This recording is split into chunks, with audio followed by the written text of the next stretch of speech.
Do you not watch wrestling at all, or you just don't watch WWE? I occasionally watch other stuff. WWE, I have no interest in. Um, and it's just because it's very difficult to sit through it. And I'm a fan of skill. I'm a fan of stuff that's intriguing. I'm a fan of stuff that's cleverly done. There's thought behind it. A lot of the times it's like a conveyor belt of the same stuff. And that's difficult to do because there's so many people who are wanting to enjoy this, but it takes them away if it becomes a repetitive pattern that they can recognize, and it takes away their ability to have fun. And the way that I see it is traditional values. It's very simple values, but we're not insulting the intelligence of our people. We're letting our work do the talking for us in that ring. And that's the discrepancy between pro wrestling and sports entertainment. Sports entertainment is hiring pro wrestlers to do entertaining things. So that's not pro wrestling. Pro wrestling is competition. Pro wrestling is Karl Gotch, Jumbo Tsuruta. Pro wrestling is Shinya Hashimoto, Kenta Kobashi, Stan Hansen, Bruiser Brody. This is pro wrestling. What you guys are seeing today is not pro wrestling. Even Ring of Honor, that's not pro wrestling.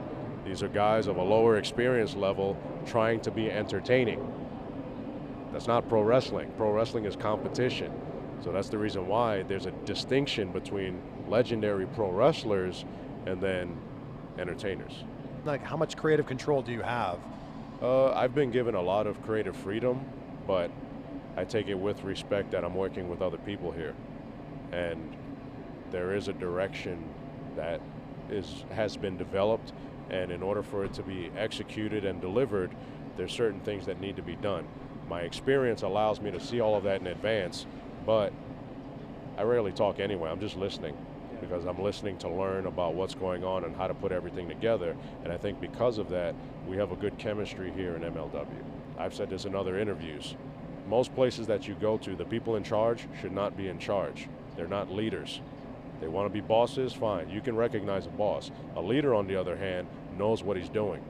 And I know what I'm doing. I've known it for a long time because I was taught properly.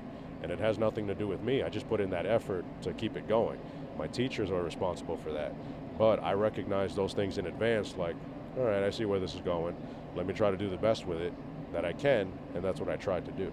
Think about it, the people who leave, how many of them speak positively about their experience there? Yeah. So that has nothing to do with me. That has everything to do with what exists there. And I've been consistent. I've been consistent since day one, but that's because I had good teachers and I put in the work that's necessary to do this at a high level. What's the advice that you give to these up-and-coming wrestlers? Learn how to compete. Most of them don't know how to because they're getting in the ring thinking that, oh, this is what I see on Monday nights. Okay, then what happens when you run into somebody who has a background? What happens if you're inexperienced, but you want to posture and show everybody who you are, and then run into somebody like Freddie, who can control you, who can throw you around, turn you into a pretzel? So I think that's the biggest issue with people entering pro wrestling today, but then that's also an issue that you see prevalent on television. If they don't know how to compete, they're playing. If they're playing, you're going to see it, because working stiff indicates that there's some lack of control. Being competitive, there's full control in there. But the thing is, you ever see good jiu-jitsu or good grappling? They're not hurting each other, but the technique is so high level, you marvel at the stuff that they're doing. Yeah. And if they decide to actually go in and try to hurt each other, it can happen rather easily. What's the difference? I'm not here to play games, but neither were the legends. So if you want to be in that company, you got to cut through all the bullshit and get rid of all this nonsense and focus, because this can be done really well. And in the company that I was in, I'm all around legends. And these guys, they treated me like an equal, but the only way that came about was because they saw how hard I was working. I earned their respect. I wasn't out getting drunk. I wasn't out getting pilled up. I wasn't out getting DUIs. I wasn't out beating women. I wasn't out doing all the negative stuff that seems to draw attention and then for some reason gets rewarded. I wasn't doing any of that. I kept it simple, just like the Olympians do it. This is my life. I'm training for my life. I'm going in for the kill when that bell rings. What are you going to do? So what